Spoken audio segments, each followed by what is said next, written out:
আচ্ছা, দেখো, আমরা ভারতের স্বাধীনতা যে পড়েছি, ভারতের স্বাধীনতা আমরা জানি 1947 সালের 15ই আগস্ট আমরা দেখেছি বিভিন্ন আইনের মাধ্যমে ভারতের সংবিধান গঠিত হয়েছিল। আমরা আলোচনা অলরেডি করেছি। এরপর যেটা আলোচনা হবে, এই যে সংবিধান রচনা যে হবে তার জন্য কি হয়েছিল, গণপরিষদ বা কনস্টিটিউয়েন্ট অ্যাসেম্বলি গঠন করা হয়েছিল। সেই গণপরিষদের কাজ কি ছিল? গণপরিষদের কাজ ছিল আলোচনার মাধ্যমে নির্ধারণ করা যে ভারতের সংবিধান কেমন হবে, ঠিক আছে, কেমন হবে সেই সংক্রান্ত সমস্ত কিছু আলোচনা করা, কি বিষয়ে কতটা থাকবে সমস্ত কিছু আলোচনার জন্য তৈরি হয়েছিল আমাদের ইন্ডিয়ান ন্যাশনাল, আমাদের যে কনস্টিটিউয়েন্ট অ্যাসেম্বলি বা গণপরিষদ। ঠিক আছে, তো সেই গণপরিষদ যে গঠন করতে হবে তার প্রথম দাবি তুলেছিল কে? তার প্রথম দাবি তুলেছিল আমরা জানি এম.এন. রয়, মানবেন্দ্রনাথ রয়। তিনি হচ্ছেন একজন কমিউনিস্ট আন্দোলন, কমিউনিস্ট মানে সিপিএম, যেটা কমিউনিস্ট পার্টি ভারতে রয়েছে, রাশিয়ায় উদ্ভূত, যেটা আমরা জানি অলরেডি। তো সে কমিউনিস্ট আন্দোলনের সুপ্রধান এম.এন. রয়, মানবেন্দ্রনাথ রয়, তিনি 1934 সালে 1934 প্রথমবার গণপরিষদের প্রস্তাব করেছিলেন যে ভারতের জন্য একটা গণপরিষদের যে প্রয়োজন রয়েছে সেটা তিনি প্রথমবার বলেছিলেন। ঠিক আছে, সেটা আমরা মাথার মধ্যে রাখবো, এটা আমাদের মাথায় রাখতে হবে। তবে একজন কমিউনিস্ট নেতার মানে কোনো কিছু দাবি করা আর এটা ইন্ডিয়ান ন্যাশনাল কংগ্রেসের দাবি করা, দুটোর মধ্যে পার্থক্য রয়েছে। সেই জন্য এরপর 1935 সালে 1935 যখন ভারত শাসন আইন আসে, তার পরিপ্রেক্ষিতে ইন্ডিয়ান ন্যাশনাল কংগ্রেস, ভারতের জাতীয় কংগ্রেস যে ছিল 1885-তে যেটা এস্টাবলিশ হয়েছিল, তারা প্রথমবার সংবিধান প্রণয়নের জন্য গণপরিষদের আহ্বান জানায়। তারা বললো যে হ্যাঁ ঠিক আছে, আমরাও গণপরিষদের দাবি করছি। এরপরে এটা জোরদার হলো। এরপর জিনিসটা যখন আবার ডিলে হলো তখন 1938-এ, কারণ 35-এ ভারত শাসন আইন হয়, 37-এ কি হয় সেই অনুযায়ী সরকার গঠন হয়, ব্রিটিশ কাউন্সিলে সবাই যোগদান করে, 37-এ সরকার সেটা কার্যকরী হয় এবং সরকার তৈরি হয়। তাহলে সরকারের মধ্যে জওহরলাল নেহরু একটা গুরুত্বপূর্ণ পজিশনে তিনি ছিলেন। তো তিনি সংবিধান সম্পর্কে বলেছিলেন যে ভারতের সংবিধান প্রণয়ন করতে হবে বাইরের হস্তক্ষেপ ছাড়াই, মানে বাইরে থেকে কেউ বলে দেবে যে এই থাকবে সেরকম নয়, ভারতীয় বাইরের কোনো হস্তক্ষেপ ছাড়াই প্রাপ্তবয়স্ক ভোটাধিকারের ভিত্তিতে গণপরিষদের দ্বারা সংবিধান রচনা করতে হবে। অর্থাৎ তার দাবি এটাই ছিল যে এর আগে সাইমন কমিশন বলো, তারা বলল যে তাদের লোকেরা এসেই বলে দিল যে আমাদের জন্য সংবিধান কি হবে না হবে, সেটা তো ঠিক নয়। সেই জন্য দাবি ছিল যে ভারতের জন্য যে সংবিধান হবে সেটা ভারতীয়রাই সিদ্ধান্ত নেবে এবং কি হবে সেটা নিয়ে আলোচনা হবে নির্বাচনের মাধ্যমে। প্রাপ্তবয়স্ক ভোটাধিকার মানে যারা ভোট দেওয়ার জন্য সমর্থ, সেটা সেই সময় তার এই ভিত্তি ছিল না যে 18 বছর বয়সে ভোট দিতে পারবে, সেরকম তো ব্যাপার ছিল না। তখন কিছু কিছু ক্রাইটেরিয়া ডিসাইড করা হতো, তার ভিত্তিতে বলা হতো, যেমন এত টাকার দিকে যদি তুমি ট্যাক্স দাও তাহলে তুমি ভোট দিতে পারবে, এরকম কিছু ছিল। প্রাপ্তবয়স্ক ভোটাধিকার ছিল, তার ভিত্তিতে বললো যে সেখান থেকে একটা গণপরিষদ নির্বাচন করা হবে, সেই গণপরিষদ ডিসাইড করবে কি হবে, সেটা জওহরলাল নেহরু তৎকালীন দাবি করেছিলেন। এরপর আমরা জানি চক্রবর্তী রাজা গোপালাচারী, তার নাম আমরা ভালোভাবেই পড়েছি, ভারতের একমাত্র ভারতীয় গভর্নর জেনারেল শ্রী রাজা গোপালাচারী তিনিই ছিলেন, মানে মাউন্ট ব্যাটেন চলে যাওয়ার পরে। তিনি 1939 সালে 1939-এ 15ই নভেম্বর প্রাপ্তবয়স্ক ভোটাধিকারের ভিত্তিতে গণপরিষদের দাবি তিনি করেছিলেন এবং সেই দাবিটার উপর ভিত্তি করে 1940 সালে আগস্ট মাসে লর্ড লিনলিথগো, আমরা জানি ভাইস রয়, তার বিখ্যাত আগস্ট অফার দিয়েছিলেন এবং সেখানে এই দাবি যে এই যে গণপরিষদ গঠন হবে তার দাবি মেনে নেওয়া হয়েছিল। কিন্তু সবই বলা হয়েছিল যে মেনে নেওয়া হবে, কিন্তু ভারতীয়দের কি করতে হবে, বিশ্বযুদ্ধে সহযোগিতা করতে হবে, বিশ্বযুদ্ধের পরে স্বায়ত্তশাসন দেওয়া হবে কিনা ভাবা হবে বলা হয়েছিল। কিন্তু বলেছিল হ্যাঁ ঠিক আছে গণপরিষদ তোমরা করো, কোনো সমস্যা নেই। গণপরিষদ দাবি, প্রথমবার গণপরিষদের দাবি মেনে নেওয়া হয়েছিল কোন আইনের মাধ্যমে বা কোন সময়, সেটা কিন্তু 1940। এটা আমরা ভুল করি এমসিকিউ এর মাধ্যমে, যদি কোশ্চেনের মধ্যে দেওয়া থাকে প্রথম গণপরিষদের দাবি মেনে নেওয়া হয়েছিল কোন আইনের মাধ্যমে, ক্যাবিনেট মিশন থাকবে, ক্রিপস মিশন থাকবে, আগস্ট অফার থাকবে, তখন মনে হবে হ্যাঁ ক্যাবিনেট মিশনের আন্ডারেই তো গণপরিষদ গঠিত হয়েছিল, এটা মনে হতে পারে। এই ভুলটা হবে, এই জন্য এখানে কেয়ারফুল থাকবে। গণপরিষদের প্রথম দাবি মেনে নিয়েছিল কিন্তু লিনলিথগো আগস্ট অফারের মাধ্যমে, গণপরিষদ গঠিত হয়েছিল ক্যাবিনেট মিশন 1946-এর মাধ্যমে, দুটো যেন গুলিয়ে না যায়, ঠিক আছে, সেই জন্য আমি প্রপারলি মেনশন করে দিয়েছি নোটসে, কোনো ডাউট যাতে না থাকে। ওকে, এরপর আমাদের পরের লাইন যেটা সিম্পল বলা আছে যে 1946 সালে ক্যাবিনেট মিশনের প্রস্তাব অনুযায়ী গণপরিষদ গঠিত হয়। তাহলে গণপরিষদের প্রথম দাবি মেনে নেওয়া হয়েছিল আগস্ট অফারের মাধ্যমে, আর গঠিত হয়েছিল ক্যাবিনেট মিশনের আন্ডারে। এবার এই যে গণপরিষদ যে গঠিত হবে তার সদস্য কতজন থাকবে, মেম্বার তো থাকতে হবে। এটা ছিল 389 জন, 389, 389 জন ছিল। তবে এই নাম্বারটা কিন্তু 1946 সালের ডিসেম্বর থেকে 1947 সালের জুন পর্যন্ত ছিল। কেন ছিল? তার কারণ তখন মুসলিম লীগের কিছু ব্যক্তি যারা ভারতের মানে এর সাথে যুক্ত ছিল গণপরিষদে। এরপর যখন মুসলিম লীগ আলাদা হয়ে যায়, তারা তো সেখানে চলে যায়, তখন সেই সংখ্যাটা কমে গিয়ে হয়েছিল 299। অর্থাৎ জুন থেকে জানুয়ারি 1950 পর্যন্ত এই সংখ্যাটা ছিল কত? 299 জন। পাসের জন্য মেনশন করে দেওয়া আছে।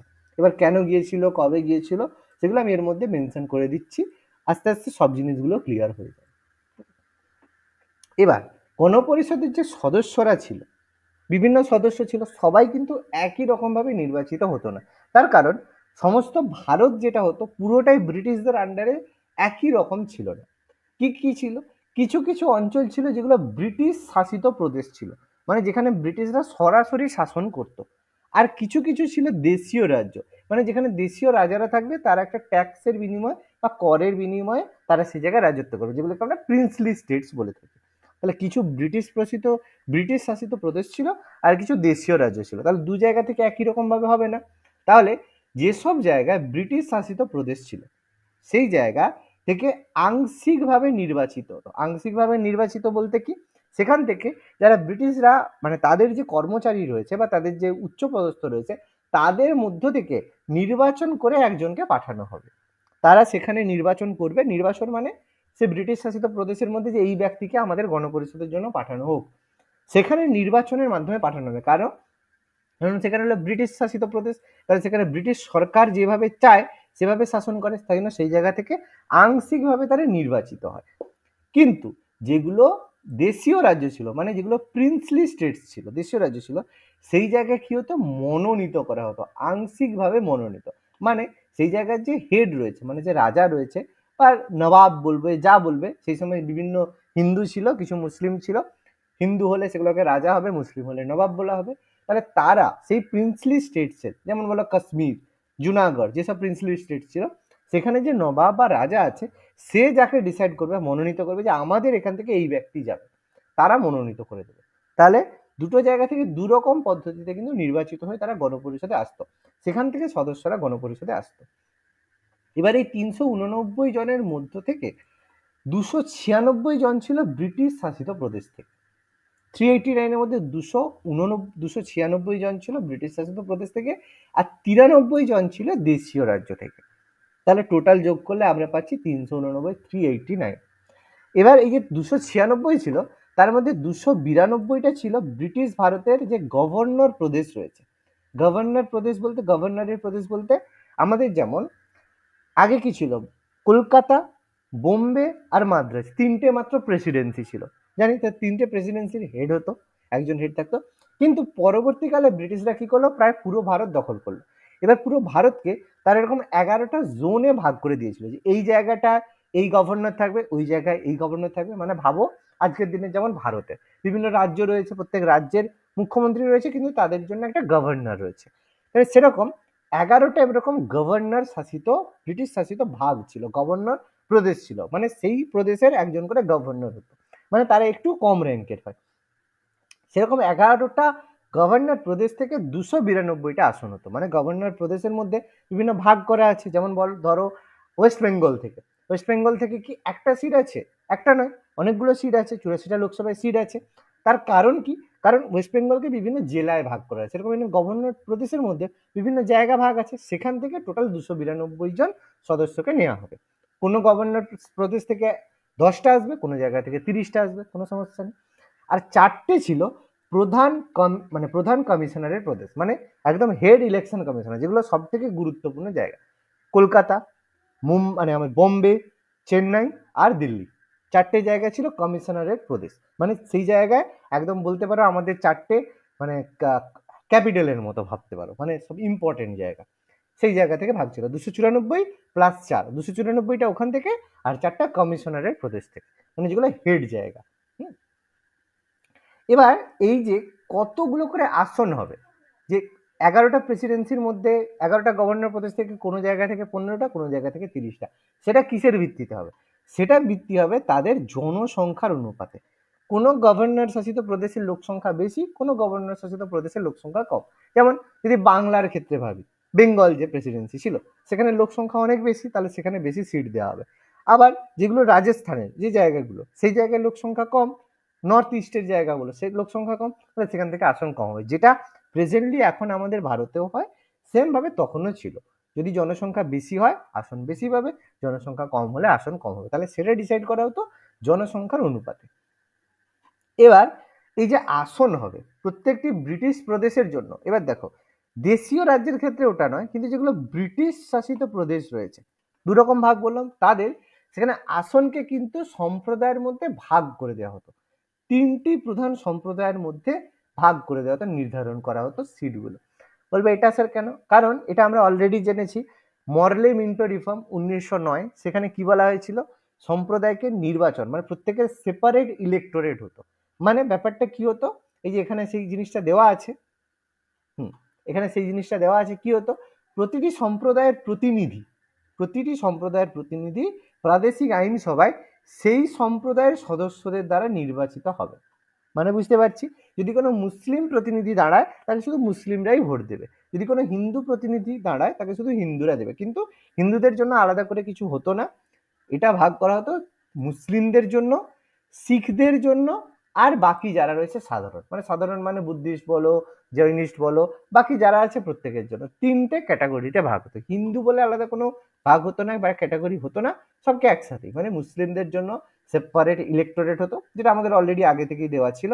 শিখদের জন্য হতো, কারণ শিখরা বারবার দাবি করে আসছে, শিখদের ব্যাপারটা অনেক বড়। পাঞ্জাব যে ভাগ করে একটা জিনিস, একটা বলো তো, পাঞ্জাবের ক্যাপিটাল কি? চণ্ডীগড়। আচ্ছা, হরিয়ানার ক্যাপিটাল কি? চণ্ডীগড়। আর চণ্ডীগড়টা কি? সে নিজে একটা কেন্দ্রশাসিত অঞ্চল, তাই তো? তাহলে ব্যাপারটা কেমন হলো, দুটো রাজ্য আর একটা কেন্দ্রশাসিত অঞ্চলের রাজধানী একটাই, ভাববার বিষয় না, তাই তো? হঠাৎ করে এরকম ব্যাপার হলো কেন? এর পেছনে প্রচুর বড় একটা গল্প আছে, খালিস্তানি মুভমেন্ট থেকে শুরু করে প্রচুর গল্প আছে। যাই হোক, সেটা খুব বেশি আলোচনা নয়, বাট এটা জানতে হবে, পরবর্তীকালে আমরা ধীরে ধীরে আলোচনা করব। তো যাই হোক, প্রত্যেক সম্প্রদায়ের যে প্রতিনিধিরা ছিল তারা আইনসভায় সেই সম্প্রদায়ের সদস্যদের দ্বারাই কিন্তু নির্বাচিত হতো। সম্প্রদায়ের প্রতিনিধি হবে শুধুমাত্র সেই সম্প্রদায়ের সদস্যদের দ্বারা তার নির্বাচিত হবে, এবং ভোটদান কি হবে, একক হস্তান্তরযোগ্য ভোট, যেটাকে বলা হয় সিঙ্গেল ট্রান্সফারেবল ভোট, মানে একজন একটা ভোটই দিতে পারবে, ঠিক আছে, সিঙ্গেল ট্রান্সফারেবল ভোট মাধ্যমে আনুপাতিক প্রতিনিধিত্ব। মানেটা কি? মানে হচ্ছে প্রত্যেকের যে ভোটের ভ্যালু কিন্তু একই হবে না, মানে তোমার যদি গভর্নরে জনসংখ্যা বেশি হয় তাহলে তোমার ভোটের ভ্যালু বেশি হবে, আর যদি জনসংখ্যা কম হয় তাহলে তোমার ভোটের ভ্যালু কম হবে। যেমন আমি জাস্ট একটা এক্সাম্পল দিচ্ছি, তাহলে বুঝতে পারবে। সাপোজ ধরো তোমার প্রেসিডেন্সিতে 100 জন লোক আছে, এবার তুমি একজন সিলেক্ট হয়ে একজন এমপি গেছো, তাহলে তুমি একজন একটা ভোট দিলে, আরেকজন 1000 তার লোক আছে, তার ভিত্তিতে একজন নির্বাচন করা হয়েছে, ঠিক আছে? তাহলে যখন সেটা হচ্ছে, তার মানে এ ব্যক্তির যে কোনো জায়গায় যদি এ ব্যক্তি ভোট দেয় তাহলে তার ভোটটা কিন্তু কাউন্ট করা হবে এক হিসেবে, কিন্তু যে 1000 থেকে যে একজন বলছে তার, সে যদি বি যদি ব্যক্তি, সে যদি ভোট দেয় তার ভোট কাউন্ট হবে 10 হিসেবে। তার মানে এরকম আরো 10 জন এমপি ভোট দিলে বি এর সাথে সমান, ঠিক আছে? অর্থাৎ যত বেশি জনসংখ্যা বেশির দিক থেকে সে ইলেক্ট হয়ে আসবে, যেমন উত্তরপ্রদেশের যারা এমপি রয়েছে বা এমএলএ রয়েছে তাদের ভোটের ভ্যালু সবসময় বেশি হয়, কেন? সেখানকার জনসংখ্যা বেশি বলে তার ভোটের ভ্যালু বেশি হয়, সেটাকে আনুপাতিক প্রতিনিধিত্ব বলা হয়।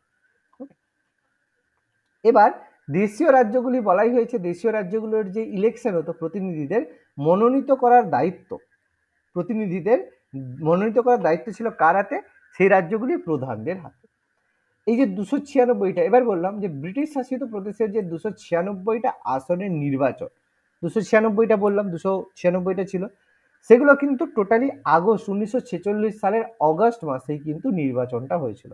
আমরা এটা জানি যে অন্তর্বর্তীকালীন সরকারের আগে অগস্ট মাসে নির্বাচন হয়েছিল।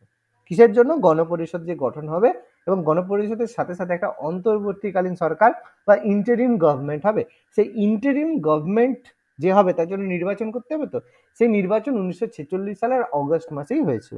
ওই যে বললাম 296টা জন, 23 জন নির্বাচন মানে দেশীয় রাজ্য থেকে আসছে, তাদের জন্য নির্বাচন করা হবে, ইনডাইরেক্ট ইলেকশন। তো সেই নির্বাচনটা হবে 1946 সালের অগস্ট মাসে। সেই নির্বাচনটা হলো, সেই নির্বাচনে ভোটে দেখা গেল, দেখো প্রত্যেকেই ভোট দিয়েছে, সেখানে কংগ্রেস 208টা আসনে আর মুসলিম লীগ 73টা আসনে জিতেছে। এবার স্বাভাবিকভাবে কি হবে, যে প্রথম থেকেই মোহাম্মদ আলী জিন্নাহ এই দাবি করে এসছে আমাকে পাকিস্তান দিতে হবে, কিন্তু তবুও অনেক কষ্টে সে রাজি হয়েছিল যে যে ঠিক আছে আমরা ইলেকশনে যাই, ইলেকশন থেকে আমরা দেখে নেবো অন্তর্বর্তীকালীন সরকারে। কিন্তু যখন দেখলো ইলেকশনে খুবই কম ভোট পেয়েছে, 73টা মাত্র আসন সে পেয়েছে, ব্যাস 73টা আসন পেতেই মুসলিম লীগের মাথা খারাপ হয়ে গেছে। মুসলিম লীগ তখন বলছেন না, মানে ব্যাপারটা দেখো, মুসলিম লীগ 73টা আসন পেয়েছে, তার মানে প্রচুর মুসলিম ভোটারও হিন্দুদের ভোট দিয়েছে। মানে ব্যাপারটা একটু ক্লিয়ার করে দিই, এটা বলবেন না তাহলে তো মুসলিম লীগ থেকে তো শুধু মুসলিম লোকই ভোট দেবে। আমি একটু ক্লিয়ার করে দিচ্ছি ব্যাপারটা কি। কোনো একটা জায়গায়, সাপোজ ধরো আমি বলছি ওয়েস্ট বেঙ্গল, ওয়েস্ট বেঙ্গলে কোনো একটা জায়গায় এখানে হিন্দু যারা ভোটার আছে, ঠিক আছে, মুসলিমদের জন্য একজন আলাদা প্রতিনিধি আসছে, হিন্দুদের জন্য আলাদা প্রতিনিধি বা সবার জন্য এর জন্য এসছে। এবার এই যে হিন্দু যে মুসলিম যে প্রতিনিধি রয়েছে তার সঙ্গে কম্পিট করার জন্য কোনো হিন্দু ব্যক্তি দাঁড়াবে, কিন্তু কোনো যদি এই যে ভোট দেওয়ার ক্ষেত্রে সেই ব্যক্তি হিন্দু ব্যক্তি মানে সেই মুসলিম লীগের মধ্যে কোনো ব্যক্তি কংগ্রেসও কোনো মুসলিম ব্যক্তিকে সেখানে দাঁড় করাতে পারে। ব্যাপারটা বোঝো, মুসলিম মানে ক্লিয়ার করতে যদি পারি, দেখো সাপোজ ধরো কলকাতা প্রেসিডেন্সি, সাপোজ ধরো কলকাতা, সেখানে মুসলিম লীগ একজন মুসলিম ক্যান্ডিডেটকে দিল, কংগ্রেসও একজন মুসলিম ক্যান্ডিডেটকে দিল। এবার এখানে হয়তো 100 জন মুসলিম আছে, তাহলে তাদের কাছে ভোট আছে, তারা মুসলিম লীগের ক্যান্ডিডেটকে ভোট দিতে পারে বা কংগ্রেসের কোনো মুসলিম ক্যান্ডিডেটকে ভোট দিতে পারে। দেখা গেল যে সব জায়গাতে এরকম ভোট দিয়েছে, তবুও কি হলো, কংগ্রেস যেই সব মুসলিম ক্যান্ডিডেটকে দাঁড় করিয়েছে তারা বেশি ভোট পেল। ক্লিয়ার হলো? বোঝাতে পারলাম? কথাটা ক্লিয়ার হলো? অর্থাৎ এইভাবে মুসলিম লীগ কিন্তু ভোটে দাঁড়ালো, মুসলিম ক্যান্ডিডেটই দাঁড় করালো, কিন্তু কংগ্রেস মুসলিম ক্যান্ডিডেট দাঁড় করিয়েও বেশি সিট 208টা পেয়ে গেল, কিন্তু মুসলিম লীগ সেখানে 73টা জিতলো। তার মানে তখন থেকে একটা জিনিস প্রপারলি ক্লিয়ার আছে যে মুসলিম লীগ যে দাবি করে আসছিল যে তারা মুসলিমদের মানে উন্নতির জন্য কাজ করে আসছে, সেটা কিন্তু পশ্চিমবঙ্গ বলো বা সারা ভারতের মুসলিমরা তাতে কনভিন্স ছিল না, তারা সেটা মানেনি, সেই কারণে তারা ভোট দেয়নি। কিন্তু কিছু কিছু জায়গায় ভোট তারা পেয়েছে, 73টা সিট তারা পেয়েছে। এতে মোহাম্মদ আলী জিন্নাহ বুঝলো না সরকার গঠনে তার তো কোনো মানে পাওয়ার থাকবে না, সেই কারণে মুসলিম লীগ তারা কিন্তু এই যে অন্তর্বর্তীকালীন সরকারে আমরা দেখেছিলাম যোগদান করেনি, তারা গণপরিষদ বলো বা অন্তর্বর্তীকালীন সরকারে যোগদান করেনি। পরবর্তীকালে এই যে সদস্য যারা মুসলিম লীগের সদস্যরা ছিল তারা মূলত পাকিস্তান থেকে এসেছিল, সেই জন্য তারা গণপরিষদ থেকে যখন চলে গেল তখন এই 296 সংখ্যাটা কমে হয়ে গেল 229। ঠিক আছে, এখান থেকে তারা সরে গেল, তাহলে 229 হয়ে গেল, কমে গেছে বলে সেই কারণে। 73টা সিট ছিল, বিয়োগ করো দেখো 73 থেকে কমিয়ে দিলে 229 হয়ে যায়। দেখতে পেয়েছো 296টা আসনে ভোট হয়েছে, 208 কংগ্রেস আর 73 মুসলিম লীগ। তাহলে যখনই মুসলিম লীগ সরে যাবে সিট তো তখন কমে যাবে, 296 থেকে 73 বিয়োগ করো, দেখো 3 2 229 হয়ে যাচ্ছে। তাহলে সেই জন্য তখন সিটটা কমে 229 229 হয়ে গেল। সংখ্যাগুলো একটু খেয়াল রাখবে, পরে সুবিধা হবে। এবার মুসলিম লীগের সদস্যরা গণপরিষদ থেকে যখন সরে গেল তখন শুধুমাত্র তারা যে মানে প্রিন্সলি যেগুলো ব্রিটিশ শাসিত প্রদেশ থেকে সরে গেল সেটা না, তারা দেশীয় রাজ্য থেকেও সরে গেল। তখন এই যে 93 যে সংখ্যাটা তখন কমে গেল 70-এ। 93 ছিল কারণ অনেক দেশীয় রাজ্য যেগুলো ছিল সেগুলো তো মানে পাকিস্তানে জয়েন করেছে, তাহলে সেখানে 93 থেকে কমে 70-এ দাঁড়িয়ে গেল। এখানেও 23টা কমেছে, ওই কারণে 299 সেখানে হয়ে গেছে, এখানে 229 আর এখানে 93, এখানে হচ্ছে 70। ঠিক আছে, তাহলে বাদ দিয়ে দেখো অ্যাডজাস্ট ওখানে পেয়ে যাবে। ঠিক আছে, এবার এই যে নির্বাচন হলো, সেই নির্বাচনে কংগ্রেস 69% আসন জিতেছিল। এবার যখন ভাগ হয়ে গেল তখন সেই সিটগুলো তো কেউ না কেউ কংগ্রেস চলে এলো, পার্সেন্টেজ কমে গেল, সেই পার্সেন্টেজ তখন 82 হয়ে গেল। বলবে স্যার কি করে বেড়ে গেল? সিম্পল একটা জিনিস ভেবে দেখো, সাপোজ ধরো 100টা সিট হলো, তার মধ্যে কংগ্রেস পেল 69টা সিট। এবার যখন বাকিরা বেরিয়ে চলে গেল তখন 80টা সিট হলো, তাহলে 80টার মধ্যে কংগ্রেসের সিট তো কমেনি, সেই 69ই রইল। তাহলে পার্সেন্টেজ যেটা 69 ছিল এখানে বেড়ে সেটা 82% হয়ে গেল। এইভাবে আসন সংখ্যা বেড়ে গেছিল, সিট সংখ্যা বাড়েনি, পার্সেন্টেজটা বেড়ে গেছিল। ঠিক আছে, সিট তো যেমন আছে সেটাই থাকবে, কিন্তু আসনের পার্সেন্টেজটা বেড়ে গেছে, কারণ মুসলিম লীগ আর তো কোনো কম্পিটিটার নেই। আর বাকি যেগুলো সেগুলো অন্যান্য যেসব হিন্দু মহাসভা থেকে বাকি যারা মানে কমিউনিস্ট দল তারা তো রয়েছে, সেই কারণে রয়েছে।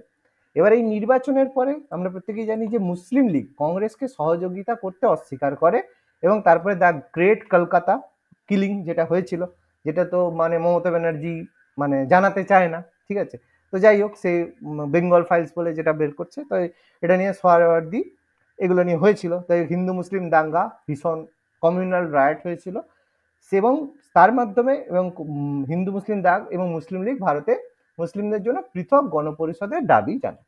তো গ্রেট ক্যালকাটা কিলিং থেকে শুরু করে সবকিছু ছিল।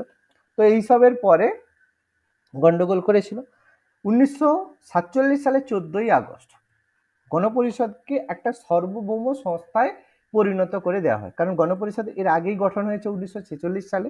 ঠিক আছে, 46 সালে গঠন হয়েছে, কিন্তু তখন তো ভারত স্বাধীন হয়নি। ভারত স্বাধীন হলো 1947 সালে 15ই আগস্ট। তাহলে যখন তারা যাচ্ছে তখনই গণপরিষদ একটা সার্বভৌম সংস্থা, সার্বভৌম মানে সভরিন, যার উপরে অন্য কোনো দেশের কন্ট্রোল থাকবে না। তাহলে যখন স্বাধীনতা দিল তখনই গণপরিষদ সার্বভৌম সংস্থায় হলো, এতদিন তারা ব্রিটিশ সরকারের আন্ডারে ছিল। এবার গণপরিষদ গঠনের যে প্রথম অধিবেশন গঠন তো হলো 1946 সালের 9ই ডিসেম্বর 11টার সময় নিউ দিল্লির কনস্টিটিউশন হলে, মানে যে পুরনো কনস্টিটিউশন মানে আমাদের যে এর পার্লামেন্ট রয়েছে সেই কনস্টিটিউশন হলে গণপরিষদের প্রথম অধিবেশন অনুষ্ঠিত হলো। এবং এই অধিবেশনের সময় ডেফিনেটলি বললাম মুসলিম লীগ প্রথমে এই সবাই কিন্তু অংশগ্রহণ করেনি, কারণ তারা স্যাটিসফাইড ছিল না রেজাল্ট নিয়ে। এবার প্রথম যে অধিবেশন হলো, সেই অধিবেশনে যে কোনো অধিবেশন হলে একটা তো সভাপতির দরকার হয়। সেই সভাপতি কাকে করা হলো? ডক্টর সচ্চিদানন্দ সিনহাকে সভাপতি করা হলো, গণপরিষদের প্রথম অস্থায়ী সভাপতি। কেন?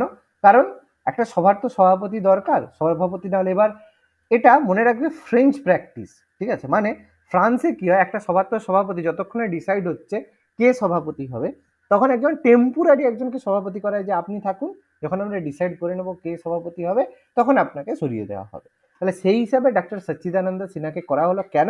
কারণ তিনি সবচেয়ে প্রবীণ বা বয়োজ্যেষ্ঠ ছিলেন। এই যে কালচার বা এই প্র্যাকটিসটা হচ্ছে কিন্তু ফ্রেঞ্চ প্র্যাকটিস, মানে ফ্রান্সে এরকম কালচার আছে যে কোনো সভার সভাপতি যে কি হয়, সে বয়োজ্যেষ্ঠ কোনো ব্যক্তি হলে তাকে তার সভাপতি করে দেবে, এটা ফ্রান্সের একটা রীতি। সেই রীতি মেনে সচ্চিদানন্দ সিনহাকে করা হয়েছিল। এবার কে প্রস্তাব দিয়েছিল? একজন কাউকে প্রস্তাব দিতে হবে, তো সে ছিল আচার্য জে.বি. কৃপলানি। সে কে ছিল? সেই সময় ইন্ডিয়ান ন্যাশনাল কংগ্রেসের সভাপতি। যখন ভারত স্বাধীন হয় তখন জে.বি. কৃপলানি 1946 সালে গণপরিষদের মানে শেষ মানে গণপরিষদের শেষ বলাটা ভুল, ইন্ডিয়ান ন্যাশনাল কংগ্রেসের স্বাধীনতার সময়ের সভাপতি। পরে 1947 আবার হয়, 48 হয়, এখনো হচ্ছে, কোনো অসুবিধা নেই। কিন্তু স্বাধীনতার সময় ভারতের মানে জাতীয় কংগ্রেসের সভাপতি ছিল জে.বি. কৃপলানি। তার পরামর্শে ডক্টর সচ্চিদানন্দ সিনহাকে গণপরিষদের অস্থায়ী সভাপতি করায়। কবে? 9 ডিসেম্বর 1946 সালে। এরপর গণপরিষদের প্রথম স্থায়ী সভাপতি পরের দিনই মানে 11ই ডিসেম্বর ডক্টর রাজেন্দ্র প্রসাদ, ভারতের প্রথম রাষ্ট্রপতি ডক্টর রাজেন্দ্র প্রসাদ, তাকে গণপরিষদের স্থায়ী সভাপতি করে দেওয়া হয়। এবং বলা হয় স্থায়ী সভাপতি, এবং তখনই ডিসাইড করা হয় যে তাকেই পরবর্তীকালে ভারতের রাষ্ট্রপতি যখন হবে তখন করা হবে, সে স্থায়ী সভাপতিকেই করা হবে, ডিসাইডেড করা হয়েছিল রাজেন্দ্র প্রসাদ। রাজেন্দ্র প্রসাদ এমন একজন লোক, মানে মানে কি বলবো, মানে তেলে তেল বলাতে খুব ভালো তিনি, কারোর তার কোনো শত্রু নেই। ঠিক আছে, ওই জন্য অজাত শত্রু তাকে বলা হতো, কারো কোনো শত্রু নেই, কারোর সাথে সে বিভেদে। ওই জন্য দেখো মানে কোনো রাষ্ট্রপতি এখনো পর্যন্ত হয়নি যে দুটো টার্মে পরপর ছিল, বা দুবার রাষ্ট্রপতি হয়েছে ভারতে, এরকম কখনোই কোনো রাষ্ট্রপতি হয়নি রাজেন্দ্র প্রসাদ ছাড়া। ঠিক আছে, আর কতদিন ছিল? মানে যতক্ষণ আমাদের নেহেরু বেঁচে ছিলেন ততক্ষণ পর্যন্তই তিনি ছিলেন। পরের বারে থার্ড টার্মে তাকে দেওয়া হয়নি, কারণ তিনি নিজেই ফ্রাস্ট্রেটেড হয়েছিলেন, বা যাই অনেক ব্যাপার আছে, খুব বেশি ডিটেলসে যাচ্ছি না। আর ভাইস প্রেসিডেন্ট রাজেন্দ্র প্রসাদকে সভাপতি আর ভাইস প্রেসিডেন্ট করা হলো এইচ.সি. মুখার্জি, হরেন্দ্র কুমার মুখার্জি আর ভি.টি. কৃষ্ণমাচারী, দুজনকে সহসভাপতি করা হলো। সহসভাপতি মানে কোনো সময় যদি রাজেন্দ্র প্রসাদ না আসে তখন ভাইস প্রেসিডেন্ট, আমাদের যেমন ক্যাপ্টেন আর ভাইস ক্যাপ্টেন করে দেওয়া হয়, সেরকম দুজন ভাইস ক্যাপ্টেনের মতো ভাইস প্রেসিডেন্ট করে দেওয়া হলো এইচ.সি. মুখার্জি, হরেন্দ্রচন্দ্র মুখার্জি আর ভি.টি. কৃষ্ণমাচারী। আর সংবিধানের পরামর্শদাতা করা হলো স্যার VN রাও, কনস্টিটিউশনাল অ্যাডভাইজার, সাংবিধানিক উপদেষ্টা, অ্যাডভাইজার, যে কি কি করা হবে, একজন উপদেশ দেওয়ার জন্য থাকবে, তো তাকে VN রাওকে সংবিধানের পরামর্শদাতা হিসেবে নিযুক্ত করা হলো। এবার এই গণপরিষদ গঠন হলো। গণপরিষদ 2 বছর 11 মাস 18 দিন ধরে যেটা সংবিধান তৈরি হয়, এবং মোট 11টা অধিবেশনের মাধ্যমে আমাদের সংবিধান প্রস্তুত করেছিল। 2 বছর 11 মাস 18 দিন, বা এর মধ্যে 11টা অধিবেশন হয়েছিল যেখানে গণপরিষদ সংবিধান তৈরি করেছিল। গণপরিষদের যে শেষ অধিবেশন সেটা কবে হয়েছিল? 25শে জানুয়ারি 1950 সালে, মানে 24শে বলতে পারো, কোনো অসুবিধা নেই, বা 25শে জানুয়ারি, এটা ডেটের কোনো ব্যাপার নেই। 26শে জানুয়ারি কার্যকরী করা হয়, তার আগের দিন 25শে জানুয়ারি গণপরিষদে শেষ অধিবেশন হয়েছিল। কোনো বই 24 থাকে, কোনো বই 25 থাকে, এটা কোনো অসুবিধা নেই, ঠিক আছে। এবার গণপরিষদের সবচেয়ে প্রথম গুরুত্বপূর্ণ একটা দাবি, সেটা কি ছিল? অবজেক্টিভ রেজলিউশন, যেটাকে বলে উদ্দেশ্য সমূহ সংক্রান্ত প্রস্তাব। অবজেক্টিভ রেজলিউশন কি ছিল? প্রথম অধিবেশন হলো 1946 সালের 9ই ডিসেম্বর, 11 তারিখ রাজেন্দ্র প্রসাদ সভাপতি হলো। এবার এই 13ই ডিসেম্বর 1946 সালের 13ই ডিসেম্বর জওহরলাল নেহরু, জেল নেহরু, প্রথম প্রধানমন্ত্রী, তিনি কি করেছিলেন? গণপরিষদে একটা উদ্দেশ্য সংক্রান্ত প্রস্তাব বা অবজেক্টিভ রেজলিউশন উত্থাপন করে। কি অবজেক্টিভ রেজলিউশনটা কি ছিল? অবজেক্টিভ রেজলিউশন যে বেসিক্যালি ছিল সাংবিধানিক কাঠামোর মৌলিক বিষয় এবং দর্শন। মানে আমরা যে সংবিধানটা গঠন করছি তার কাঠামো, তার তো একটা স্ট্রাকচার থাকতে হবে, সেই স্ট্রাকচারের উপর ভিত্তি করে আমরা সাজাবো। আর যদি মূর্তি করি, সে মূর্তি করলে কি হয়, আগে একটা তার কাঠামো তৈরি হয়, তারপর মাটি দিয়ে তাকে করা হয়। সেরকম সংবিধানের একটা কাঠামো, একটা স্ট্রাকচার থাকবে, এবং একটা দর্শন থাকবে যে আমরা কোন মানে ফিলোসফির ভিত্তিতে তৈরি করছি। আমাদের একটা থাকবে তো, আমরা মানুষের উন্নতির জন্য করছি না মানুষকে কি করে লুট করে তার কাছ থেকে মানে জনগণকে কিভাবে অত্যাচার করব তার বেসিসে করছি। এরকম একটা ফিলোসফি থাকে, সেই ফিলোসফির ভিত্তিতে অবজেক্টিভ রেজলিউশন উত্থাপন করা হয়, যেটাই পরবর্তীকালে ভারতের কি হয়, প্রস্তাবনা বা প্রিয়াম্বেলে পরিণত হয়। আজকের দিনে যে প্রিয়াম্বেল আছে, আমরা ভারতের নাগরিক, যে যে কোনো সরকারি বইয়ের ফার্স্ট পেজে, ভেতরের পেজের প্রথমে দেওয়া থাকে প্রিয়াম্বেল বা প্রস্তাবনা, সে এখান থেকেই পরবর্তীকালে যে প্রিয়াম্বেলটাকে মডিফাই করা হয়। এই উদ্দেশ্য সংক্রান্ত প্রস্তাব বা অবজেক্টিভ রেজলিউশন থেকেই প্রিয়াম্বেল তৈরি করা হয়। এটা 13ই ডিসেম্বর প্রস্তাব উত্থাপন করেছিল প্রথম অধিবেশনে জওহরলাল নেহরু, আর 1947 সালের 22শে জানুয়ারি দ্বিতীয় অধিবেশনে এটা সর্বসম্মতিক্রমে গৃহীত হয়। সর্বসম্মতিক্রম মানে সবার মতামত নিয়ে যেটা হয় সেটাকে সর্বসম্মতিক্রমে হয়। গণপরিষদের যে কোনো সিদ্ধান্তই সবসময় সর্বসম্মতিক্রমে গৃহীত হতো, মানে সবাই এটা অ্যাকসেপ্ট করতো, ঠিক আছে। এবার এই প্রস্তাবনা অবজেক্টিভ রেজলিউশনে কি কি বলা হয়েছিল? বলা হয়েছে ভারত হবে একটা প্রজাতন্ত্র, অর্থাৎ স্বাধীন ভারত হবে একটা রিপাবলিক। প্রজাতন্ত্র বা রিপাবলিক, রিপাবলিক মানেটা কি?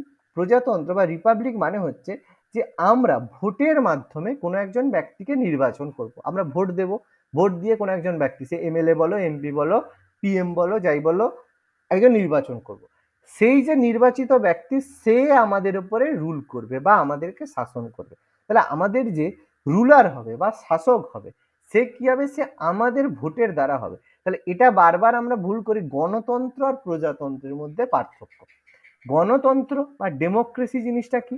ডেমোক্রেসি হচ্ছে যে আমরা যে ভোট দিচ্ছি, এই যে রাইট টু ভোট, আমরা যে ভোট দিচ্ছি, সে ভোট দেওয়া তাকেই বলা হচ্ছে গণতন্ত্র। মানে জনগণের মতামত নিয়ে যে ভোট দেওয়া, সেটা হচ্ছে গণতন্ত্র। আর গণতন্ত্রের মাধ্যমে যে ব্যক্তি নির্বাচিত হচ্ছে, সে যখন শাসন করছে, সেটা হচ্ছে প্রজাতন্ত্র। এটা হচ্ছে দুটোর মধ্যে পার্থক্য, গণতন্ত্র আর প্রজাতন্ত্রের মধ্যে পার্থক্য। গণতন্ত্র হচ্ছে ডেমোক্রেসি, ডেমোক্রেসি আর প্রজাতন্ত্র হচ্ছে রিপাবলিক। এই দুটোর মধ্যে যেন গুলিয়ে না যায়, ওকে। ভারত একটা রিপাবলিক হবে, প্রজাতন্ত্র হবে।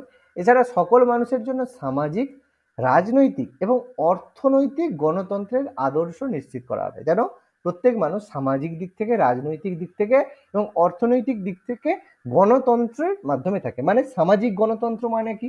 সমাজে প্রত্যেকে সমান অধিকার পাবে। রাজনৈতিক গণতন্ত্র মানে কি?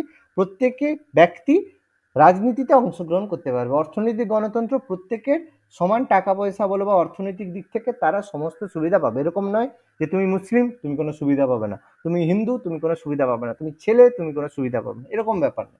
সবাইকে মানে জাতি ধর্ম বর্ণ নির্বিশেষে প্রত্যেককে সুবিধা প্রদান করা হবে সকল মানুষকে।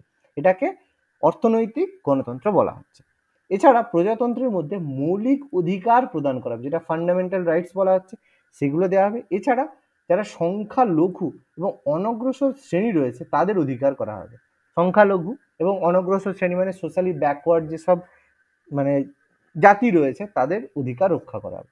এছাড়া আমাদের যে ফান্ডামেন্টাল রাইটস এর মধ্যে রয়েছে, জনগণকে নিজের চিন্তা, মত প্রকাশ, বিশ্বাস, ধর্ম পালন, সংঘ গঠন, যেগুলো ফান্ডামেন্টাল রাইটস আছে সেগুলো সংক্রান্ত স্বাধীনতা তাদেরকে প্রদান করতে হবে, যেটা আমাদের আছে, ফান্ডামেন্টাল রাইটস এর মধ্যে আছে।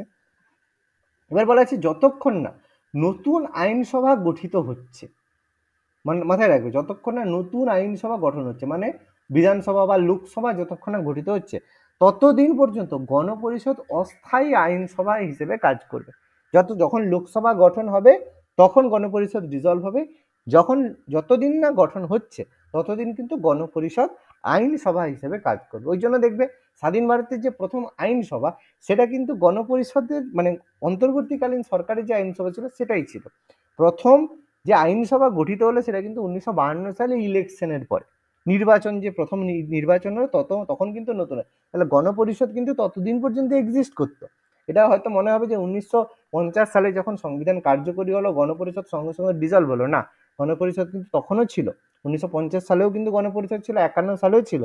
নির্বাচনের পরে যখন লোকসভা গঠন হলো তখন গণপরিষদ ডিজলভ হয়। তার আগে পর্যন্ত কিন্তু গণপরিষদ ভারতের আইনসভা হিসেবে কাজ করে গেছে। ঠিক আছে, এটা মাথায় রাখতে হবে। এবার এই সময় কি কি কাজ হয়েছে, এই পর্যায়ের কাজের মধ্যে ভারত কমনওয়েলথের সদস্য পায়। আমরা বলছি কমনওয়েলথের সদস্য বা কমনওয়েলথ জিনিসটা কি সেটা বলছি। জাতীয় পতাকা, জাতীয় সঙ্গীত, জাতীয় স্তোত্র গ্রহণ করা হয়। রাষ্ট্রপতি হিসেবে ডক্টর রাজেন্দ্র প্রসাদকে নির্বাচিত করা। এটা তো রাষ্ট্রপতি হিসেবে রাজেন্দ্র প্রসাদকে নির্বাচিত, নতুন বলার কিছু নেই। জাতীয় পতাকা, জাতীয় সঙ্গীত, জাতীয় স্তোত্র গ্রহণ, এগুলো তো আমরা জানি কম বেশি। কমনওয়েলথে ভারতের সদস্যপদ অনুমোদন, এটা কি একটু পরে আমি বলছি, যদি এখানে থাকে।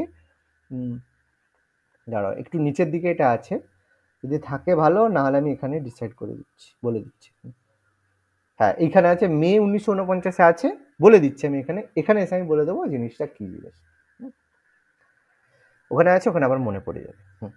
এবার দেখো কি কি কাজ হয়েছিল, কম বেশি একটা হাইলাইট। এবার আমরা দেখি গণপরিষদের যে 11টা অধিবেশন হয়েছিল স্থায়িত্বকাল, সেটা কবে কবে হয়েছিল। ফার্স্ট সেশন, গণপরিষদের যে প্রথম অধিবেশনটা হয়েছিল, ফার্স্ট সেশন হয়েছিল, সেটা হয়েছিল 1946 সালের 9 থেকে 13ই ডিসেম্বর, 9 ডিসেম্বর থেকে 23শে ডিসেম্বর, মানে মোট 15 দিনের প্রথম অধিবেশন চলেছিল। গণপরিষদের ছিল প্রথম অধিবেশন বা ফার্স্ট সেশন, ডেট দেওয়া আছে। দ্বিতীয় অধিবেশন সেকেন্ড সেশন হয়েছিল কবে, সেকেন্ড সেশন 1947 সালের 20 জানুয়ারি থেকে 25শে জানুয়ারি, অর্থাৎ 6 দিন দ্বিতীয় সেশন ছিল। তৃতীয় সেশন, থার্ড সেশন কতদিন ছিল, 1947 সালে 28শে এপ্রিল থেকে 2 মে, মোট 5 দিনের সেশন ছিল। ফোর্থ সেশন, চতুর্থ সেশন কবে হয়েছিল, চতুর্থ সেশন হয়েছিল 14ই জুলাই থেকে 31শে জুলাই 1947, মোট 18 দিনের সেশন। ফিফথ সেশন, পঞ্চম অধিবেশন কতদিন হয়েছিল, মোট 17 দিনের সেশন হয়েছিল, 47-এর 14ই আগস্ট থেকে 30শে আগস্ট পর্যন্ত, স্বাধীনতার সময়ের ব্যাপার চলছিল। সিক্স সেশন, ষষ্ঠ অধিবেশন হয়েছিল সূচনা আর 1948 সালে 27শে জানুয়ারি, এটা সব থেকে একদিনের। এবার পরীক্ষায় কোশ্চেনের মধ্যে কিরকম আছে, গণপরিষদে কোন অধিবেশন সবচেয়ে কম দিন চলেছিল, সেটা হচ্ছে সিক্সথ অধিবেশন, বা কোন অধিবেশন মাত্র এক দিনের হয়েছিল, কোন সেশন, এরকম ডাইরেক্ট কোশ্চেন এসে থাকে। সবচেয়ে কম দিনের সেশন ছিল সিক্স সেশন, এক দিনের মাত্র, সেই জন্য সিক্স সেশনটাও মাথায় রাখতে হবে। ঠিক আছে, ডেটটা জানতে চায় না, কম দিন কোন সেশন সেটা মনে রাখলেই হয়। সেভেন সেশন যেটা হয়েছিল, সেটা হয়েছিল 62 দিন, 62 দিন, বেশ 62 দিন, এখন এটা সব থেকে বেশি, বাকিগুলো দেখবে সব থেকে বেশি, ওই জন্য 6 সবচেয়ে কম, 7 সবচেয়ে বেশি, এইটা মনে রাখতে হবে। এটা এমসিকিউ এর মধ্যে গুরুত্বপূর্ণ একটা কোশ্চেন। গণপরিষদের কোন অধিবেশন সব থেকে কম দিন ছিল, 6, সবচেয়ে বেশি দিন ছিল 7, একদিন 62 দিন। 48-এর 4 নভেম্বর থেকে 8 জানুয়ারি পর্যন্ত। গণপরিষদের যে অষ্টম অধিবেশন, 8 সেশন ছিল, 32 দিনের সেশন ছিল, 1949-এর 16ই মে থেকে 16ই জুন, 32 দিনের সেশন ছিল। নাইন্থ সেশন যেটা ছিল, সেটা 30শে জুলাই থেকে 18ই সেপ্টেম্বর, 50 দিনের সেশন। 10 সেশন ছিল 12 দিনের, অক্টোবর থেকে 17 অক্টোবর পর্যন্ত ছিল। আর 11 সেশন বা শেষ সেশন, ফাইনাল সেশন, যেটা 14 নভেম্বর থেকে 26 নভেম্বর পর্যন্ত হয়েছিল। মোট 13 দিনের সেশন ছিল। এবার 26 নভেম্বর কেন বলবে স্যার? 26 নভেম্বর হওয়ার কারণ হচ্ছে ওই দিন সংবিধান গ্রহণ করা হয়েছিল, সেই কারণে ওই দিনটাকে লাস্ট বলা হচ্ছে। এরপরে তাহলে 26 নভেম্বরের পরে ওগুলোকে বলা এক ধরনের বিশেষ অধিবেশন, কিন্তু ওটা আবার বলবে না না স্যার 14 নভেম্বর থেকে তাহলে 15 জানুয়ারি, মানে 25 জানুয়ারি পর্যন্ত, কারণ 26 জানুয়ারি কার্যকরী হয়, তাহলে 25 জানুয়ারি পর্যন্ত বা 24 জানুয়ারি পর্যন্ত, সেটা কিন্তু করবে না। 26 নভেম্বর এটা এন্ড ছিল, 14 নভেম্বর থেকে 26 নভেম্বর, সেই হিসাবে 13 দিন ওইভাবে কিন্তু টানবে। ঠিক আছে, তাহলে 11টা সেশন কবে কবে, ডেট কোনটা কি প্রপার আমি বললাম, এটা কিন্তু মাথায় রাখতে হবে।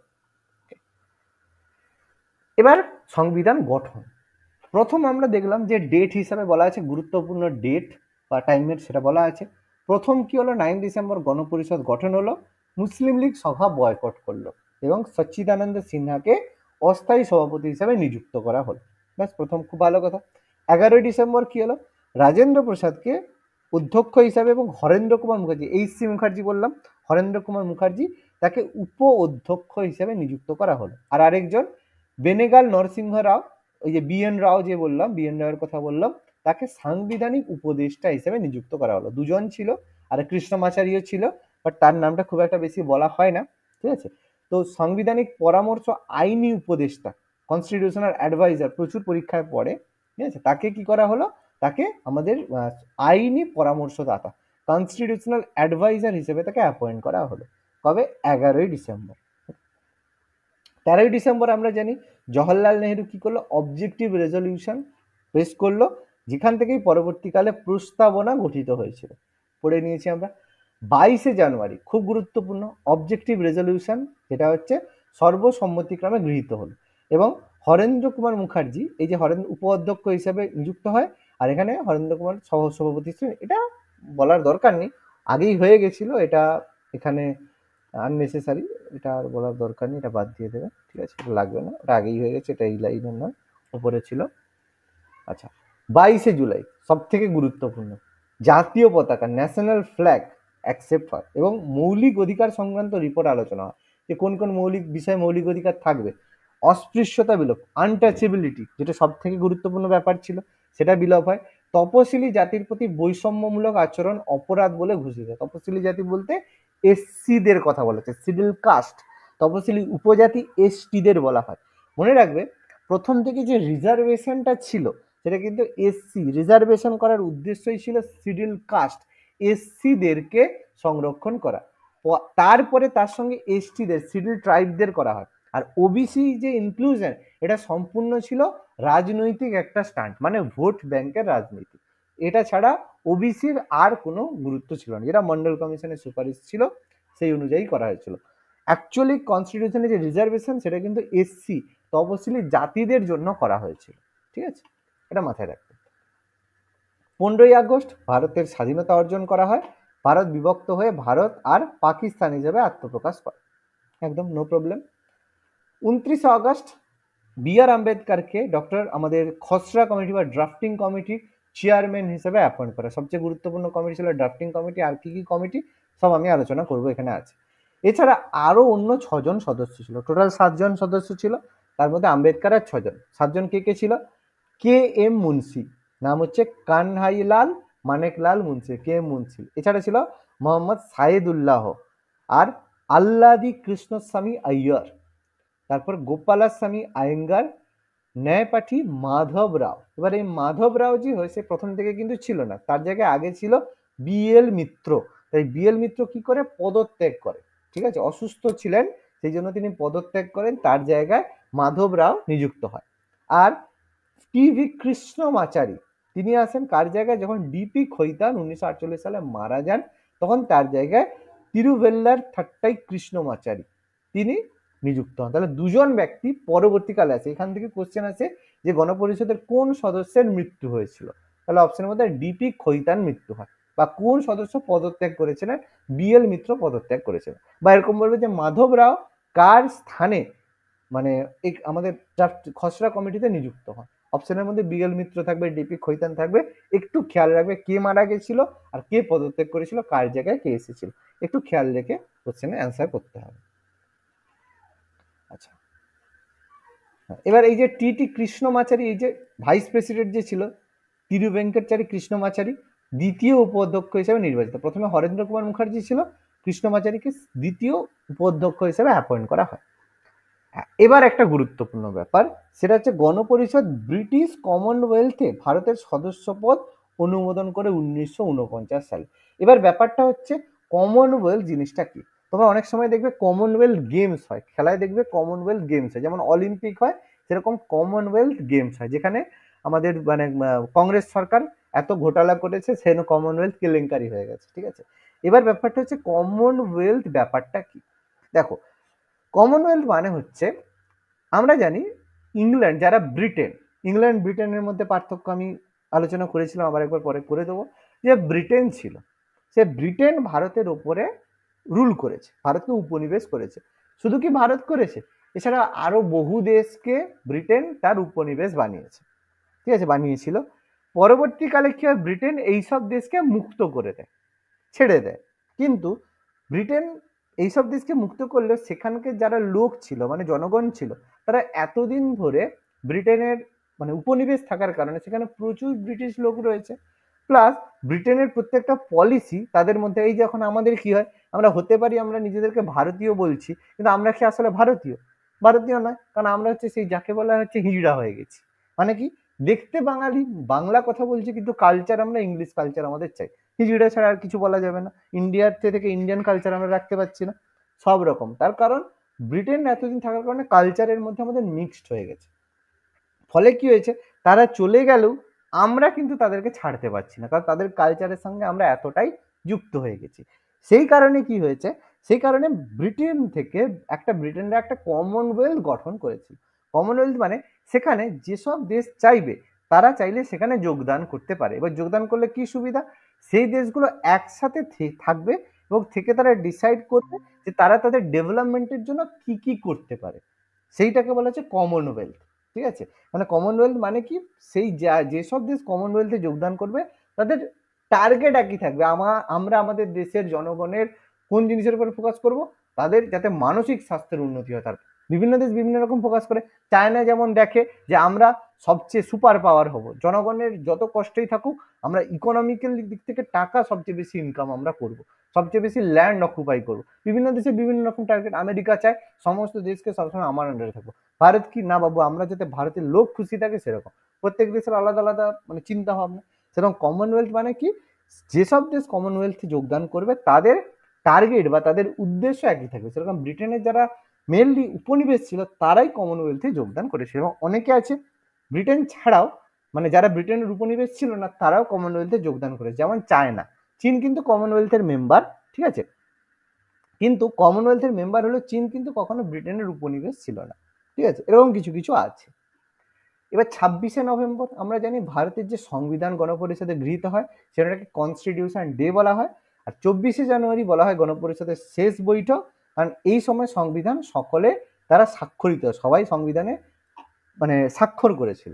আর 26শে জানুয়ারি সংবিধান কার্যকর করা হয়। 2 বছর 11 মাস 18 দিন সংবিধান কার্যকরী। এবার পরীক্ষা কোশ্চেন আছে, তৈরি করতে কত টাকা লেগেছিল, বেশি না, মাত্র 64 লক্ষ টাকা। এখনকার দিনে হলে এখন বিলিয়নে পাঠিয়ে দিত, ঠিক আছে। আর সেই সময় আমাদের জিবি মাবলাঙ্কারকে লোকসভা বিধানসভার প্রথম স্পিকার হিসেবে অ্যাপয়েন্ট করে দেওয়া হয়েছিল, ঠিক আছে। এবার কিছু ফ্যাক্ট, কনস্টিটিউয়েন্ট অ্যাসেম্বলি গণপরিষদের সিম্বল কি ছিল, যেমন আমাদের ফ্ল্যাগ হয়, ইন্ডিয়ান ফ্ল্যাগ হয়, সেরকম গণপরিষদের সিম্বল ছিল এলিফ্যান্ট বা হাতি। সেক্রেটারি ছিল HVR আয়েঙ্গার, ঠিক আছে। আয়েঙ্গার মানে যে আয়েঙ্গার সে গণপরিষদের সেক্রেটারি ছিলেন। SN Mukherjee chief draughtsman of constituent assembly draughtsman ছিল SN মুখার্জি। প্রেম বিহারী রায়জাদা, তিনি কনস্টিটিউশনের ক্যালিওগ্রাফি করেছিলেন। ক্যালিওগ্রাফি মানে যেটাকে নকশা বলা হয়, ক্যালিওগ্রাফার বা নকশা করেছিলেন। আর সাজিয়েছিল কে, নন্দলাল বোস, মানে যে পিকচারগুলো আছে নন্দলাল বোস আর BR Sinha. Decorated and beautifulize, প্রত্যেকটা পেজে দেখবে ছবি করা আছে, নকশা করা আছে, ডেকোরাইজ আর beautiful the constitution. Constitution, original কনস্টিটিউশনের প্রত্যেক পেজে দেখবেন নকশা করা আছে, সেগুলো নন্দলাল বসু মানে খুব ফেমাস চিত্রকার ছিল। তিনি বেসিক্যালি বলা হয় কনস্টিটিউশনকে পেট্রোনাইজ করেছেন। প্রেম বিহারী রায়জাদা ক্যালিওগ্রাফি, যেটাকে শান্তিনিকেতন, কি বলছো বাবা? এই শান্তিনিকেতনে বুঝতে পারছি, পড়েছিল। কি বলছে আরেকবার বলো, বুঝতে পারছি না, বলো। শান্তিনিকেতনের যে ছাত্রছাত্রী তাদের সাহায্য নিয়ে করেছিল তো। একদম একদম। এবার তার মধ্যে একজন হেড তো থাকবে, নন্দলাল বোস তো একজন হেড, ঠিক আছে। অবশ্যই একজন কি আর পুরো জিনিসটা করতে পারে, অবশ্যই শান্তিনিকেতনের ছাত্রদের সহায়তা করেছিল। আচ্ছা, এবার গণপরিষদের যে গঠন, এবার কাজ করার জন্য তো কিছু কমিটি দরকার, সে কিছু কমিটি ছিল, কিছু প্রধান কমিটি বা মেজর কমিটি ছিল, আর কিছু মাইনর কমিটি ছিল। তাহলে প্রধান কমিটির মধ্যে প্রথম অবশ্যই ইউনিয়ন পাওয়ার কমিটি, ঠিক আছে, তার হেড ছিল আমাদের Jawaharlal Nehru. Union constitution committee, head ছিল Jawaharlal Nehru. Provincial constitution committee, province মানে হচ্ছে যে রাজ্য, যেখানে প্রভিন্স বা প্রদেশের কনস্টিটিউশন সংবিধান committee, Sardar Patel. Drafting committee আমরা জানলাম doctor B R Ambedkar. Advisory committee on fundamental rights, minorities and tribal and excluded area. Advisory committee মানে যারা উপদেষ্টা কমিটি হয়, অ্যাডভাইজারি মানে উপদেশ দেওয়া। কিসের কিসের উপর অ্যাডভাইস দেওয়ার জন্য? মৌলিক অধিকারের উপরে অ্যাডভাইস দেওয়ার জন্য। মাইনরিটি মানে যারা হচ্ছে তোমার ওই মানে মাইনরিটি মানে কম লোকেরা যে আছে, মাইনরিটি। আর ট্রাইবাল মানে ট্রাইবাল মানে উপজাতি যারা রয়েছে, tribal. Excluded area, excluded area মানে যেসব জায়গা অব্যাহতিতে, যেমন হচ্ছে মণিপুর, মিজোরাম, এগুলোকে এক্সক্লুডেড এরিয়া বলা হয়। সেই জায়গার কি কেমন সেই জায়গায় করা উচিত, সেই সংক্রান্ত কমিটি হচ্ছে অ্যাডভাইজারি কমিটি, সেটা সর্দার প্যাটেল। এবার একটা এত বড় কমিটি, তার মধ্যে এরকম 4টা ভাগ ছিল। কি কি ছিল তার মধ্যে? যেহেতু ফান্ডামেন্টাল রাইটস আছে, তাহলে তার জন্য ছোটভাবে আলাদা করে ফান্ডামেন্টাল রাইটস সাব কমিটি ছিল, তার হেড করা হয়েছিল জে বি কৃপলানিকে। মাইনরিটিস সাব কমিটি, কারণ মাইনরিটিসদের জন্য একটা কমিটি, সেটা এইচ সি মুখার্জিকে হেড করা হয়েছিল। North east frontier tribal area মানে মণিপুর, মিজোরাম, এইসব জায়গার কথা বলা আছে, অ্যান্ড আসাম। এবং particularly excluded area sub committee মানে এই নর্থ ইস্টের যে জায়গাগুলো রয়েছে সেগুলো স্পেশালি নজর রাখা। এখনো পর্যন্ত সেই জায়গায় সেভাবে নজর দেওয়া হয়নি বলে এখনো আসাম বলো এইসব জায়গায় আন্দোলন চলছে, সবসময় একটা ব্যাপার চলে। তার হেড ছিল গোপীনাথ বরদৌলি। আর excluded area, excluded and particularly excluded area, particular partial excluded area Assam ছাড়া সাব কমিটি ছিল এইচ বি ঠক্কর। কারণ আসাম সবসময় একটা অন্যরকম মানে এর মধ্যে আছে, তার একটা অন্য কারণ রয়েছে। মানে 4টে জিনিস ছিল, 4টে আলাদা সাব কমিটি ছিল, 4জন আলাদা আলাদা। এদের হেড হতো মানে এদের প্রধান ছিল সর্দার প্যাটেল। এরা ছিল ছোট ছোট কমিটির হেড। 5টা কমিটি হলো। 6 number committee rules and procedure committee, মানে একটা যে চলবে আইন প্রণয়ন কি করতে হবে, যে একটা কমিটির মধ্যে তো কিছু আইন থাকতে হবে, রুলস অ্যান্ড প্রসিডিওর বা কি কি প্রসিডিওর মেনটেন করতে হবে, তার কমিটির হেড ছিল doctor Rajendra Prasad. States committee মানে বিভিন্ন রাজ্য, দেশীয় রাজ্যগুলো যে রয়েছে সেই states committee.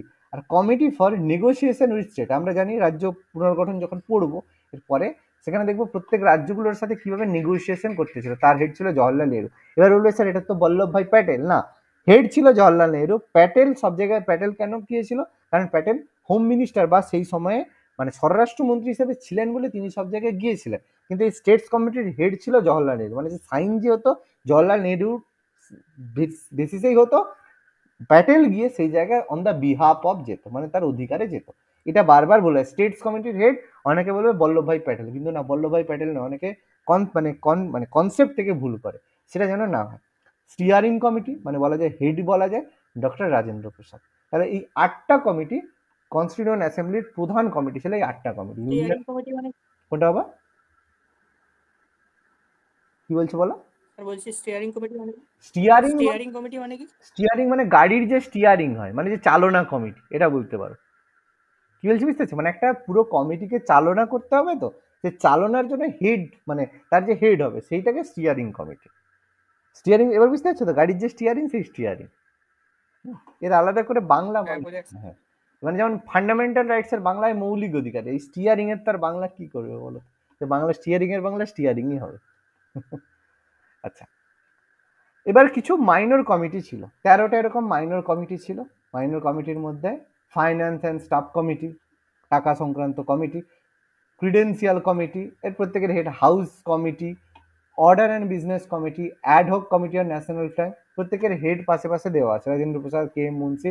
Committee on functions and constitution, constituent assembly, ad hoc committee on supreme court, committee of chief commission province, expert committee on financial provision of union constitution, linguistic provinces commission, linguistic মানে ভাষা সংক্রান্ত, প্রত্যেকের আলাদা আলাদা কাজ আছে।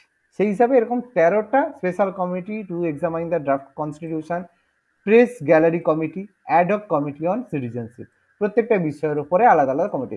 এবার এখানের মধ্যে সিটিজেনশিপ মানে নাগরিকত্ব সংক্রান্ত ব্যাপার, তারপর হচ্ছে লিঙ্গুইস্টিক মানে ভাষা সংক্রান্ত। এখন যে রাজ্যগুলো ভাগ আছে ভাষার ভিত্তিতে, তো তখন মানে ভাষার ভিত্তিতে করা যাবে কিনা সেই সংক্রান্ত ব্যাপার চলছিল, কারণ অন্ধ্রপ্রদেশ থেকে শুরু করে প্রত্যেক জায়গায় আন্দোলন চলছিল। যাই সেটা পরবর্তীকালে এসকে ধর গণপরিষদের সদস্য ছিলেন না, তো সভাপতি ছিলেন। তাহলে এরকম সুপ্রিম কোর্টের কমিটি, তারপরে ফান্ড মানে ন্যাশনাল ফ্ল্যাগ কি হবে সেই সংক্রান্ত অ্যাডহক কমিটি, সব আলাদা আলাদা হাউস কমিটি এরকম ছিল। ঠিক আছে, তো এগুলোর হেড দেওয়া আছে, এগুলো খুব বেশি পড়তে হয় না, আমি শুধু ইনফরমেশনের জন্য দিয়েছি। কিন্তু আমাদের এই যে 8টা কমিটি যে রয়েছে এটা আমাদের পড়তে হয়, কারণ এগুলো থেকে কোশ্চেন আছে। সাব কমিটিগুলো থেকে কোশ্চেন আসে না, কারণ এগুলো থেকে এত গুরুত্বপূর্ণ নয় আর মনে রাখার সম্ভাবনা নয়। ঠিক আছে, এবার ড্রাফটিং কমিটি, গণপরিষদের সব থেকে গুরুত্বপূর্ণ কমিটি জানি ড্রাফটিং কমিটি। 1947 সালের 29 অগস্ট গণপরিষদে একটা ড্রাফটিং কমিটি গঠন করা হয়। সেই ড্রাফটিং কমিটির সভাপতি ছিল কে? Doctor B R Ambedkar. 7জন total member ছিল। কে কে ছিল আগে মেনশন করে দিয়েছি। এখানে এই ড্রাফটিং কমিটি প্রথম খসড়া প্রস্তুত করেছিল কবে? 1948 সালের ফেব্রুয়ারি। পরীক্ষা আছে, সংবিধানের প্রথম খসড়া প্রকাশ হয় 1948 সালের ফেব্রুয়ারিতে। দ্বিতীয় খসড়া 1948 সালের অক্টোবরে পেশ হয়। কিছু পরিবর্তন করার পরে দ্বিতীয় খসড়া প্রকাশিত হয়। এরপর 1949 সালের 26শে নভেম্বর সংবিধান গৃহীত হয়। এটাকে আমরা সংবিধান দিবস বা কনস্টিটিউশন ডে বলে থাকি। তবে মনে রাখবে, যেদিন সংবিধান গৃহীত হয় সেই দিনই কিন্তু অনেকগুলো আর্টিকেল কার্যকরী হয়েছিল। আর্টিকেলের মধ্যে আর্টিকেল 5, আর্টিকেল 6, 5, 6, 7, 8, 9 এগুলো সব আমাদের নাগরিকত্ব সংক্রান্ত ছিল। কি কি পরে আমরা আলোচনা করব। আর্টিকেল 60, 326, 366, 367, 379, 380, 388, 391, 392 আর 393, এগুলো সব কিন্তু 26শে নভেম্বরই কার্যকরী হয়েছিল প্রথমে। তবে বেশিরভাগ ধারা যেগুলো সেগুলো কিন্তু বেশিরভাগ ধারা 26শে জানুয়ারি যখন সংবিধান কার্যকরী করা হয় প্রজাতন্ত্র দিবসে, তখন এগুলো কার্যকর করা হয়েছিল। কিন্তু তার আগে এইসব আর্টিকেল কিন্তু আগেই অ্যাপ্লিকেবল হয়ে গেছিল। এবার এর মধ্যে কি কি আছে যদি জানতে চাও, সে আমি পরে যদি বলো আমি লিখিয়ে দেবো বা কি কি ব্যাপার। ঠিক আছে, বাট এই মুহূর্তে বললে তো বুঝতে পারবে না পরের গুলো। পরে যদি চাও বা গুগল যদি করো এই আর্টিকেলে কি আছে, তাহলে সঙ্গে সঙ্গে পেয়ে যাবে। ঠিক আছে, এবার কেন করা হয়েছিল 26শে জানুয়ারি? কারণ 26শে জানুয়ারি আমরা জানি 1930 সালে পূর্ণ স্বরাজের জন্য এই সময়ে এই দিনটাকে বেছে নেওয়া হয়েছিল। তার আগে জানি 26শে নভেম্বর আমাদের ওই রাভি নদীর তীরে 26শে জানুয়ারি 1930-এ রাভি নদীর তীরে জাতীয় পতাকা উত্তোলন করে স্বাধীনতা দিবস পালন করা হয়েছিল এবং ডিসাইড করা হয়েছিল প্রত্যেক বছর 26শে জানুয়ারি দিনটা স্বাধীনতা দিবস পালন করা হবে। সেই জন্য 26শে জানুয়ারি দিনটাকে আমাদের প্রজাতন্ত্র দিবস হিসাবে পালন করা হয়ে থাকে। এবার কেন? কারণ ওই দিন ডিসাইড করেছিল বলবে, তবুও কেন? তার কারণ জওহরলাল নেহরু বলেছিল বলে, কারণ সে তো প্রধানমন্ত্রী। সে বলে না ওই দিনটা বাবু আমি স্মরণীয় রাখবো, কারণ বাবু জওহরলাল যা বলবে তাই হবে স্বাধীন ভারতের সময়। যাই হোক, এবার গণপরিষদের সার্বভৌমত্ব। 1946 সাল পর্যন্ত গণপরিষদ সার্বভৌম ছিল না। কেন? কারণ এগুলো টোটালি ক্যাবিনেট মিশন পরিকল্পনা আর ব্রিটিশ পার্লামেন্টের দ্বারা নিয়ন্ত্রিত হতো, কারণ ইন্ডিয়া তখনও স্বাধীন হয়নি। 1947 সালে যে পঞ্চম অধিবেশনে তখন গণপরিষদ সার্বভৌমত্ব লাভ করে। ওই যে বললাম পঞ্চম অধিবেশন চলতে চলতে ভারত স্বাধীন হয়েছিল। এই দেখো ফিফথ সেশন কোথায় গেল,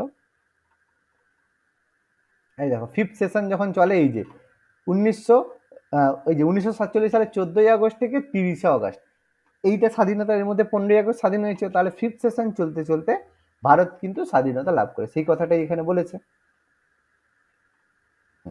করে। আর 1947 সালের 14ই জুলাই ইন্ডিয়ান ইন্ডিপেন্ডেন্স অ্যাক্টের মাধ্যমে গণপরিষদ সার্বভৌমত্ব লাভ করে, জুলাই মাসে পায়। আচ্ছা, এবার এক নজরে কিছু ছোটখাটো ইনফরমেশন দেওয়া আছে। সেটা কি? লাহোর অধিবেশনে প্রথম পূর্ণ স্বরাজের দাবি ওঠে 1929 সালে। 1934 সালে ওয়ার্কিং কমিটিতে প্রথম গণপরিষদের প্রস্তাব দাবি জানানো হয়। ওইখানে এম এন রয় প্রথম দাবি করেছিল। 1942 সালে ভারতে ক্রিপস মিশন আসে, যাকে Gandhiji post dated cheque on a crashing bank বলেছে। ক্যাবিনেট মিশন ভারতে আসে 1946 সালের। এই ক্যাবিনেট মিশনের প্রস্তাব অনুসারে গণপরিষদের মানে হয়, গণপরিষদ গঠিত হয় এবং মোট সদস্য 389 জন হয় জানি। জুলাই মাসে নির্বাচন হয়। 20 নভেম্বর আমাদের 9 ডিসেম্বর গণপরিষদের প্রথম অধিবেশন হয় বলে জানানো হয়, আগে থেকে বললে হবে। প্রথম অধিবেশন হয়েছিল কনস্টিটিউশন হলে। সহসভাপতি হরেন্দ্র কুমার মুখার্জি। গৃহীত হয় 26 নভেম্বর, অলরেডি পড়েছি। 24 জানুয়ারি সংবিধান সূত্র গৃহীত হয়। শেষ অধিবেশন 24 জানুয়ারি বলা হয়। রাজেন্দ্র প্রসাদ 24 জানুয়ারি ভারতের প্রথম রাষ্ট্রপতি হন। 11টা অধিবেশন, মোট 165 দিন হয়েছিল। টোটাল অধিবেশনগুলো যে ডেটগুলো আছে, কোনোটা দেখো 1 দিন, 60 দিন এরকম ছিল, মোট যোগ করে দেখবে 165 হবে। আর 11টা অধিবেশন। একমাত্র কমিউনিস্ট প্রতিনিধি ছিল সোমনাথ লাহিড়ী। মোট 15 জন মহিলা সদস্য ছিল। এবার 15 জনের নাম কি কি, কে কে, তার জন্য আমি এক্সট্রা করে একটা অ্যাটাচড দিয়েছি, ঠিক আছে, এটা আমি বলছি। এবার এতটা পর্যন্তই পড়তে পারো, কোনো অসুবিধা নেই। তার মধ্যে অন্যতম ছিল দুর্গাবাই দেশমুখ, এতটা পড়লেই হবে। এবার এক্সট্রা যদি কিছু দেখতে চাও, তার জন্য আমি একটা মানে পিডিএফ অ্যাটাচড করে রেখেছি, এটা এর সঙ্গেই থাকবে, যেখানে এটা নাও পড়তে পারো, এটা সম্পূর্ণ নিজস্ব ব্যাপার, কারণ এখান থেকে কোশ্চেন আসবে না, নিজেদের জন্যই পড়তে পারো। যে 11 জন মহিলা ছিল তাদের সম্পর্কে একটু ব্যাকগ্রাউন্ড, ঠিক আছে, এটা নাও পড়তে পারো, কোনো সমস্যা নেই। তার মধ্যে প্রথম ছিল আম্মু স্বামীনাথন, কেরালার পালঘাট জেলার একজন উচ্চ বর্ণের হিন্দু পরিবার থেকে ছিলেন। তিনি 1917 সালে মাদ্রাজে মহিলা ইন্ডিয়া অ্যাসোসিয়েশন গঠন করেন এবং তিনি মাদ্রাজ নির্বাচনী থেকে গণপরিষদের অংশ হয়েছিলেন। অ্যানি বেসান্ত, মার্গারেট কাজিন্স, এর সঙ্গে অ্যানি বেসান্ত আমরা ভালোভাবেই জানি, মার্গারেট কাজিন্স নাম যদি শুনে থাকো ভালো, নাহলে একটু হিস্ট্রিতে দেখবে, এদের নাম খুব গুরুত্বপূর্ণ। এদের সঙ্গে তিনি মানে নিযুক্ত ছিলেন, মাদ্রাজ প্রেসিডেন্সি থেকে আসেন। তারপর আমাদের দক্ষিণানী ভেলাউথান, তিনি কোচিনের বালগাট্টি দ্বীপে জন্মগ্রহণ করেন। তিনি একমাত্র দলিত মহিলা যিনি গণপরিষদে নির্বাচিত হয়েছিলেন, একমাত্র দলিত মহিলা হিসাবে গণপরিষদে নির্বাচিত হয়েছিলেন দক্ষিণানী ভেলাউথান। পাশে একটা ছবি দেওয়া আছে, দেখতে পাবে। বেগম আইরাজ রাসুল, তিনি রাজকীয় পরিবারের ছিলেন, ঠিক আছে। পরবর্তীকালে আইওয়াজ রাসুল তিনি গণপরিষদের একমাত্র মুসলিম মহিলা সদস্য ছিলেন, বেগম আইজাজ রাসুল। এবার ভারত শাসন আইন কার্যকরের সাথে সাথে তার স্বামী মুসলিম লীগে যোগদান করে এবং নির্বাচনে হয়। তো 1937 সালের নির্বাচনে তিনি ইউপি বিধানসভা থেকে নির্বাচিত হন। 1952 সালে রাজ্যসভায় নির্বাচিত হন। 1969 থেকে 90 পর্যন্ত উত্তরপ্রদেশ বিধানসভা তিনি সদস্য ছিলেন, ঠিক আছে। আচ্ছা, দুর্গাবাই দেশমুখ খুব ফেমাস, আমাদের রাজামুন্ড্রি, যেটা আসামে অন্ধ্রপ্রদেশের রাজমুন্ড্রিতে। 12 বছর বয়সে তিনি অসহযোগ আন্দোলনে যোগদান করেন। অন্ধ্র কেশরী, যাকে বলা হয় টি প্রকাশমের সাথে তিনি মাদ্রাজে যে লবণ সত্যাগ্রহ সেখানে যোগদান করেন। অন্ধ্র মহিলা সভা 1936 গঠন করেন। মাদ্রাজের ডেভেলপমেন্টের জন্য তিনি প্রচুর কাজ করে গেছেন। দুর্গাবাই দেশমুখ সবচেয়ে ফেমাস এর মধ্যে। হংস জীবরাজ মেহতা, তিনি হচ্ছেন ইংল্যান্ডে সাংবাদিকতা পড়াশোনা করেন, ভারতের তোমার হচ্ছে শিক্ষাবিদ এবং লেখকও ছিলেন। বরোদার যে দেওয়ানের মুনাবাই এর ঘরে জন্মগ্রহণ করেন। গুজরাটি ভাষায় অনেক বই লিখেছিলেন। গলিভার ট্রাভেলস যদি পড়ে থাকো, যে সেই যে ছোট ছোট ছোট ছোট লোক, একদম গেড়া গেড়া লোক, ঠিক আছে, তাদের নিয়ে গলিভার ট্রাভেলস একটা দ্বীপে গিয়ে যাবে, যদি পড়ে থাকো ভালো। অনুবাদ করেন। তারপরে বোম্বে স্কুল কমিটিতে নির্বাচিত হন। সর্বভারতীয় মহিলা সম্মেলনে তিনি সভাপতি ছিলেন 45 থেকে 46। কমলা চৌধুরী, ভেরি ফেমাস, ঠিক আছে, কমলা চৌধুরী লখনৌয়ের ধনী পরিবারে জন্মগ্রহণ করেন। তো তিনি 1930-এ গান্ধী কর্তৃক আইন অমান্য আন্দোলনে সক্রিয় অংশগ্রহণ করেছিলেন। কমলা চৌধুরী ভীষণ ফেমাস। আচ্ছা, অল ইন্ডিয়া কংগ্রেস কমিটির 54তম অধিবেশনে সহসভাপতি ছিলেন, লোকসভার সদস্যও ছিলেন। আর হচ্ছে গুরুত্বপূর্ণ, আর লীলা রায় নাম আমরা শুনেছি, তার বাবা ডেপুটি ম্যাজিস্ট্রেট ছিলেন এবং 1921 সালে বেথুন কলেজ থেকে তিনি সেক্রেটারি হন। 1923 সালে তিনি দীপালি সংঘ প্রতিষ্ঠা করেন। এই যে দীপালি সংঘ মানে আমাদের স্বাধীনতা জন্য, মানে বিশেষ করে নেতাজি সুভাষচন্দ্র বসুকে দীপালি সংঘ খুব মানে হেল্প করেছিল পালিয়ে যাওয়ার সময়। দীপালি সংঘ থেকে প্রচুর মহিলা স্বাধীনতা সংগ্রামী আইন অমান্য আন্দোলনের সময় কি করেছিল। আর ভারত ছাড়ো আন্দোলনের সময় ছিল এই যে কলকাতায় মহিলা সংগঠন ছাত্রী সংঘ প্রতিষ্ঠিত হয়েছিল, ঢাকা। তো খুব গুরুত্বপূর্ণ ছিলেন লীলা রয়। মালতী চৌধুরী, পূর্ববঙ্গ মানে বাংলাদেশের প্রেজেন্ট ডেতে শান্তিনিকেতনে 16 বছরে পাঠানো হয়েছে, তিনি পড়েন। সত্যাগ্রহ সেন মালাথি সে কংগ্রেসে করেন, তো তিনি ছিলেন। তারপরে আমাদের পূর্ণিমা ব্যানার্জি উত্তরপ্রদেশের এলাহাবাদে জাতীয় কংগ্রেসের সেক্রেটারি ছিলেন। ভারত ছাড়ো আন্দোলনের সঙ্গে সঙ্গে তিনি গুরুত্বপূর্ণ গণপরিষদের মেম্বার ছিলেন। রাজকুমারী অমৃতা কর ভীষণ ফেমাস, কারণ তিনি ভারতের প্রথম স্বাস্থ্যমন্ত্রী ছিলেন, ঠিক আছে। আর তিনি মানে 16 বছর বয়সে মহাত্মা গান্ধীর সেক্রেটারি হওয়ার জন্য সবকিছু ছেড়ে দিয়ে এসেছিলেন। তিনি এইমস, আজকের দিনে আমরা এইমসটা দেখেছি, all India institute of medical science, তিনি অ্যাকচুয়াল ফার্স্ট এইমসের তিনি ফাউন্ডার ছিলেন, ঠিক আছে। এই জন্য খুব গুরুত্বপূর্ণ। আর হচ্ছে তারপরে রেণুকা রয়, তিনি ইকোনমিক্স থেকে বিএ করেন এবং এআইডব্লিউসি আইনি সচিব হিসাবে তদন্ত করেন। তো তারপর সরোজিনী নাইডু তো জানি, ভারতের নাইটিঙ্গেল নামে পরিচিত, প্রথম ভারতীয় মহিলা যিনি ভারতীয় জাতীয় কংগ্রেসের সভাপতি হন, আর প্রথম মহিলা যিনি ভারতীয় রাজ্যের প্রথম গভর্নর হিসেবে নিযুক্ত হন, ঠিক আছে। সবচেয়ে অনেক ফেমাস সরোজিনী নাইডু। সুচেতা কৃপালিনী, আমরা নাম শুনেছি, সুচেতা কৃপালিনী খুব ফেমাস। তারপর আমাদের বিজয়লক্ষ্মী পণ্ডিত, তিনি জওহরলাল নেহরুর বোন, ঠিক আছে, জওহরলাল নেহরুর বোন ছিলেন বিজয়লক্ষ্মী পণ্ডিত। তো মন্ত্রী হওয়ার জন্য প্রথম ভারতীয় মহিলা, প্রথম ভারতীয় মন্ত্রী, আমরা এমসিকিউ যখন জিকেতে পড়ি তখন পড়ে বিজয়লক্ষ্মী পণ্ডিত। অ্যানি মারিকসন, তিনি কেরালা তিরুবনন্তপুরমে একজন ল্যাটিন ক্যাথলিক পরিবারে জন্মগ্রহণ করেন। তো এই হচ্ছে ব্যাপার। এই যে লাস্টের 15 জন মহিলা, এদের সম্পর্কে নাও পড়তে পারো, কোনো সমস্যা নেই, কারণ এগুলো থেকে পরীক্ষায় কোশ্চেন আসে না, ঠিক আছে। এইমস এর যে কথাটা বা প্রথম যা দু একটা কোশ্চেন সরোজিনী নাইডু সেই হিসাবে, বাট আমার মনে হয়েছে আজকের দিনে স্যার এইসব মহিলাদের জাস্ট নিজের মাথায় রাখার জন্য মনে রাখাটাই দরকার। হ্যাঁ বলো। স্যার বলছি ওই বিজয় লক্ষ্মী পণ্ডিতের বিষয়টা একবার বলুন না, ওখানে কি প্রথম মহিলা তো প্রথম মহিলা মুখ্যমন্ত্রী তো এ ছিল ওই মুখ্যমন্ত্রী হয়তো প্রথম মহিলা মন্ত্রী, ও মিনিস্টার, মন্ত্রী, আচ্ছা আচ্ছা। মন্ত্রী, মন্ত্রী হওয়ার জন্য প্রথম ভারতীয় মহিলা, প্রথম মন্ত্রী, মুখ্যমন্ত্রী না, প্রথম মন্ত্রী, মিনিস্টার। হ্যাঁ, আচ্ছা যাই হোক, এগুলো দেখবে পরের ডেটে আমরা এখান থেকে কিছু এমসিকিউ তো আলোচনা করব, ঠিক আছে। আচ্ছা, আর আমাদের এনটিপিসি সেট 3 তো দেওয়া আছে, একটু করবে তাহলে।